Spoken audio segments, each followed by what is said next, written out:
ઉપલેટામાં ખોડલધામ સમિતિના ચેરમેન નરેશ પટેલના જન્મદિવસ નિમિત્તે ઉપલેટામાં દિવ્યાંગ શાળા ખાતે કપડા વિતરણ અને ભોજન સમારંભ યોજી ઉજવણી કરાઈ હતી। ખોડલધામ સમિતિના ચેરમેન એવા નરેશભાઈ પટેલનો 60મા જન્મદિવસ હોવાથી ખોડલધામ મહિલા સમિતિ ઉપલેટા દ્વારા અનોખી ઉજવણી કરાઈ હતી। ઉપલેટા ખાતે આવેલ દિવ્યજ્યોત દિવ્યાંગ શાળા ખાતે ખોડલધામ સમિતિ અલ્પેશભાઈ વોરાના પરિવાર દ્વારા ઉપલેટા મહિલા સમિતિના સહયોગથી ઉડાન એજ્યુકેશન એન્ડ ચેરિટેબલ ટ્રસ્ટ સંચાલિત દિવ્યાંગ શાળા ખાતે મંદબુદ્ધિના બાળકોને કપડા વિતરણ તેમજ ભોજન કરાવી જન્મદિવસની અનોખી ઉજવણી કરવામાં આવી હતી। જે કેસિંગ ગુજરાતી સાથે અર્શી આહિર ઉપલેટા।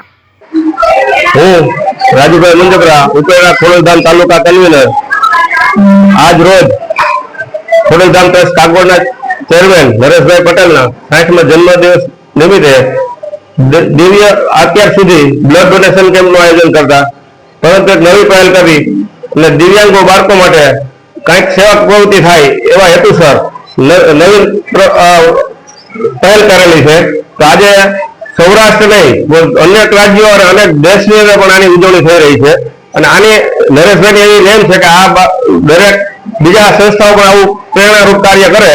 આજે અમે ઉપલેટા ખોડલધામ સમિતિ દ્વારા ઉપલેટાની સંસ્થા દિવ્યજ્યોત દિવ્યાંગ સંસ્થાની અંદર કપડા વિતરણ ભોજન સમારંભનું પણ આયોજન કરેલ છે આજે અમે। અને આજે જે કોઈ અહીંયા હાજર રહ્યા છે અમારી સમિતિના બહેનો તથા ભાઈઓ અને પત્રકાર મિત્રશ્રીઓને એમનું પણ આજે અમે જમણવારનું પણ આયોજન કરેલું છે અને આવી સેવાકીય પ્રવૃત્તિ અમારી પ્રેરણાથી બીજા સંસ્થાઓ પણ કરે અને દિવ્યાંગ બાળકોને સમાજના તરફોડા હોય અને એમને પણ એવી પ્રેરણા મળે અને એમને ઊપ મળે એના માટેનું આજે અમે આયોજન કરેલું છે।